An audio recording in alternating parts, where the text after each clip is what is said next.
Assalamualaikum warahmatullahi wabarakatuh. Perkenalkan, nama saya Sarah Fika Putriawa, NIM 202211146, Prodi Manajemen kelas 1C. Di sini saya akan mempresentasikan tentang Islam sebagai landasan pengembangan ilmu pengetahuan dan teknologi.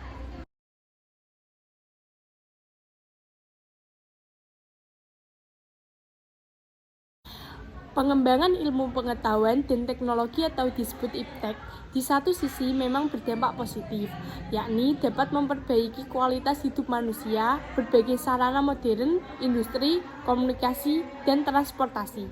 Tapi di sisi lain tak jarang IPTEK berdampak negatif karena merugikan dan membahayakan kehidupan dan martabat manusia. Disinilah peran agama sebagai pedoman hidup menjadi sangat penting untuk ditengok kembali. Dapatkah agama memberi tuntutan agar kita memperoleh dampak IPTEK yang positif saja?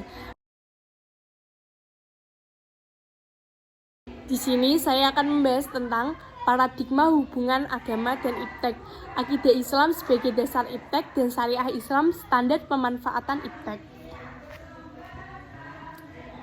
Yang pertama, paradigma hubungan agama IPTEK. Yang pertama, ilmu pengetahuan atau sains adalah pengetahuan tentang gejala alam yang diperoleh melalui proses yang disebut metode ilmiah atau scientific method.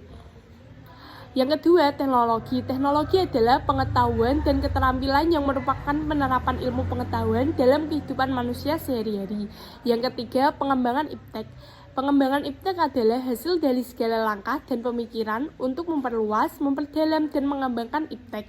Agama yang dimaksud di sini adalah agama Islam, yaitu agama yang diturunkan Allah Subhanahu wa Ta'ala kepada Nabi Muhammad SAW untuk mengatur hubungan manusia dengan penciptanya.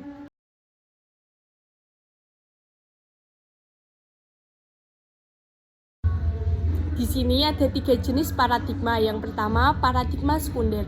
Paradigma sekunder adalah paradigma yang memandang agama dan IPTEK adalah terpisah satu sama lain.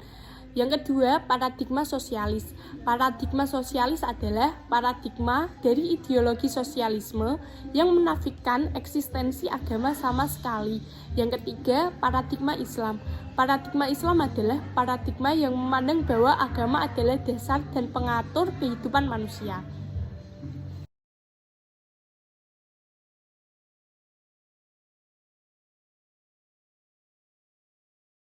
Peran yang pertama, Islam dan IPTEK, yaitu akidah Islam harus dijadikan basis segala konsep dan aplikasi IPTEK.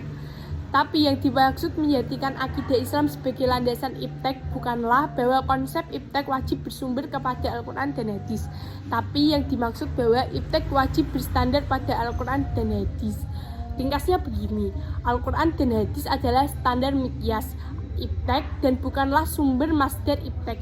Artinya, apapun konsep IPTEK yang dikembangkan harus sesuai Al-Quran dan Hadis dan tidak boleh bertentangan dengan Al-Quran dan Hadis. Jika suatu konsep IPTEK bertentangan dengan Al-Quran dan Hadis, maka konsep itu berarti harus ditolak. Jika pengembangan IPTEK itu melanggar Al-Quran dan Hadis, IPTEK itu harus ditolak karena IPTEK harus berstandar pada Al-Quran dan Hadis. Maksudnya berstandar di sini tidak boleh melanggar Al-Quran dan Hadis itu. Kita boleh mengikuti pengembangan IPTEK, tapi kita tidak boleh melanggar Al-Quran dan Hadis. Jadinya IPTEK harus jalur dengan Al-Quran dan Hadis.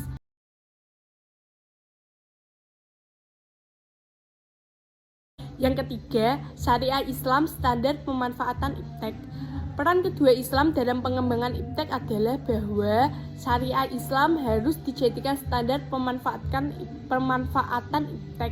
Ketentuan halal, haram, hukum-hukum syariah Islam wajib dijadikan tolak ukur dalam pemanfaatan IPTEK. Bagaimanapun juga bentuknya, IPTEK yang boleh dimanfaatkan adalah yang telah dihalalkan oleh syariah Islam. Sedangkan IPTEK yang tidak boleh dimanfaatkan adalah yang diharamkan syariah Islam.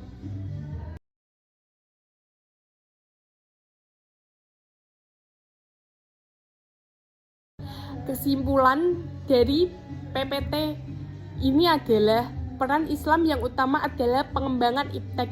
Setidaknya ada 2, Yang pertama, menjadikan akidah Islam sebagai paradigma pemikiran dan ilmu pengetahuan. Jadi, paradigma Islam bukannya paradigma sekuler yang seharusnya diambil oleh umat Islam dalam membangun struktur ilmu pengetahuan. Yang kedua, menjadikan syariah Islam sebagai standar penggunaan iptek. Di syariah Islamlah bukan standar manfaat utilitarianisme yang seharusnya dijadikan tolak ukur umat Islam dalam mengaplikasikan iptek. Sekian dari saya, kurang lebihnya mohon maaf. Wassalamualaikum warahmatullahi wabarakatuh.